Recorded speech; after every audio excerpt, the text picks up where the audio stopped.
Eu namorava uma garota da televisão. Essa foto aqui é de 11 de fevereiro de 2002, comecinho de namoro. Ela estava fazendo a cobertura do carnaval e foi a primeira vez que eu acompanhei ela num trabalho da TV.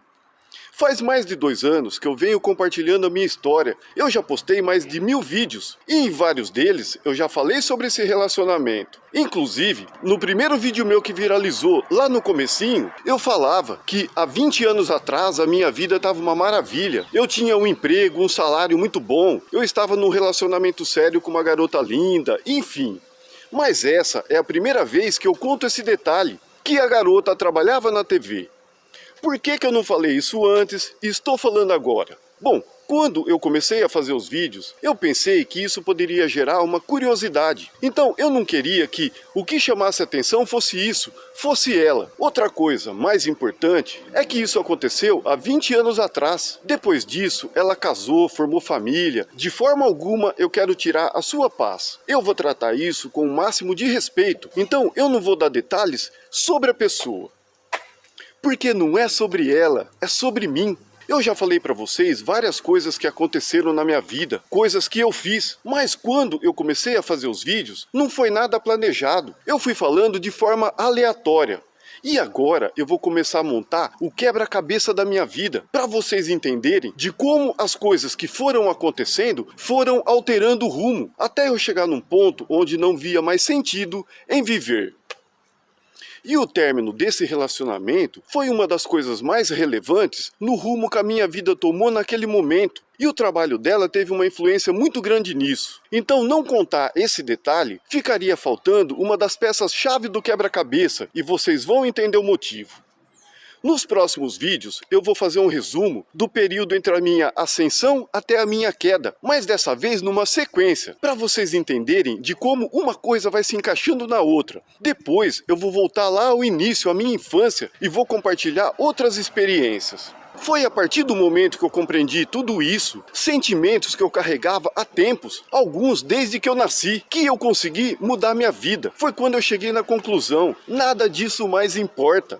E uma outra conclusão de que o que acontece com as drogas pode acontecer com qualquer coisa na nossa vida.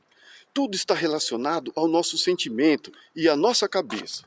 Então essa não é uma história só sobre drogas, mas sobre a vida, sobre a natureza humana e da forma que eu compreendo tudo isso hoje. E eu espero que, compartilhando as minhas experiências, o meu ponto de vista, vocês que estão com algum problema, que seja com a droga ou outra coisa, também possam fazer uma autoanálise e investigar lá atrás e entender de como vocês chegaram no ponto que estão hoje, beleza? Então foi assim. No início de 2000, eu comecei a minha carreira na área de criação numa agência multinacional em São Paulo. Depois de anos morando em São Paulo, eu estava começando a fumar maconha lá, bem pouquinho, e a coca era raro eu usar. Eu entrei como freelancer, o salário não dava nem para eu comer o mês inteiro. No meio do ano, eu fui registrado, comecei a ganhar ticket de restaurante, vale transporte, aí melhorou um pouco. No final de 2001, eu fui eleito pela primeira vez o destaque da criação, ganhei um prêmio de $500. No início de 2002, eu conheci essa garota e logo a gente começou a namorar. Tudo foi evoluindo ao mesmo tempo. Eu fui me destacando no trabalho, recebendo um salário cada vez melhor. O relacionamento foi ficando sério e, em paralelo, eu comecei a aumentar um pouquinho mais a frequência da droga. Eu morava com amigos que não usavam nada, então quando eu usava, era durante o trajeto entre o trabalho e a casa. Eu trabalhava na zona oeste de São Paulo e morava na zona leste, do outro lado da cidade. Eu pegava um ônibus até o metrô, depois eu pegava o metrô e depois eu pegava mais um ônibus. Às vezes eu levava mais de 2 horas para chegar em casa. Então no caminho, eu às vezes fumava um baseado, ou eu ia pegar um fumo, não tinha, para não perder viagem, eu pegava um pó de R$10, cheirava 1, 2 carreirinhas pequenas, jogava o resto fora. Eu ia curtindo aquela sensação, tanto da maconha quanto da coca, no ônibus, no metrô, passando por aqueles lugares loucos de São Paulo. Eu ia imaginando histórias. Era uma viagem mesmo, uma diversão. Quando eu chegava em casa, não tinha mais nada. A gente ficava batendo papo, assistindo TV. A garota morava em outra cidade. A gente se encontrava só nos finais de semana. Eu ia para casa dela e a gente ficava juntos. como um casal. Às vezes a gente ia no shopping ou saía à noite. Algumas pessoas reconheciam ela da TV. A gente ia numa festa de casamento ou de aniversário em que as pessoas sabiam que ela trabalhava na TV, olhavam pra gente admiradas. Algumas comentavam: "Nossa, que casal bonito!" Então eu tinha orgulho disso. No final de 2003, eu estava morando com um amigo no apartamento dele e ele casou. Foi aí que eu fui morar sozinho. Pouco tempo depois, em 2004, eu já comprei o meu apartamento. Em 4 anos trabalhando ali, eu já estava comprando um apartamento. As pessoas admiravam isso também. Então, eu tinha orgulho tanto do namoro quanto do trabalho. Por um período, a minha vida estava uma maravilha. Pela primeira vez, eu pensei que eu ia casar, formar família, ser um cara normal. A droga era apenas um prazer a mais. Mas a partir do momento que eu fui morar sozinho, à noite não tinha mais a companhia dos amigos, a garota longe, o dinheiro não era mais problema. Eu comecei a ter mais responsabilidades no trabalho. Com frequência eu trabalhava até tarde, virava à noite, trabalhava no final de semana. Quando chegava em casa, eu não queria fazer mais nada, pensar em mais nada. Eu comecei a aumentar cada vez mais o consumo, tanto da maconha quanto da coca. Até o dia que eu tive consciência de que a coca estava começando a me prejudicar. Eu tentei parar e não consegui, e isso começou a interferir tanto no relacionamento quanto no trabalho.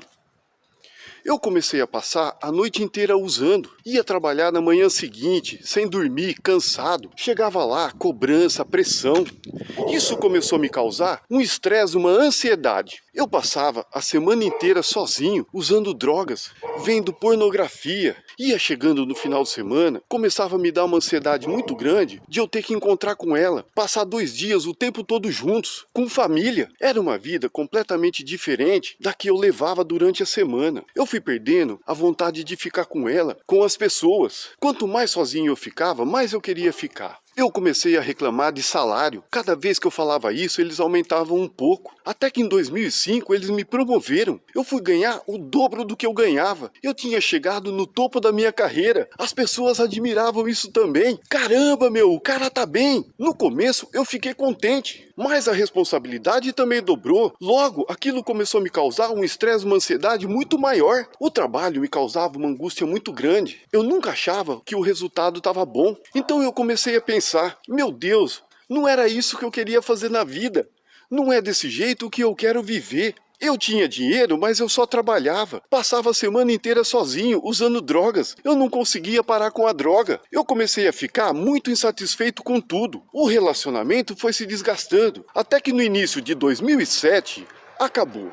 Em São Paulo, eu comia todo dia fora. Então, enquanto a gente estava namorando, quando eu ia tomar café da manhã na padaria, almoçar num restaurante, eu sentava de frente para a TV e ficava atento. Quando ela aparecia, a minha vontade era de falar para todo mundo em volta: "Olha a minha namorada lá". Só que depois que o namoro acabou, eu sentava o mais longe possível, de costas para a TV. Mas depois de anos ouvindo aquela voz, era inconfundível.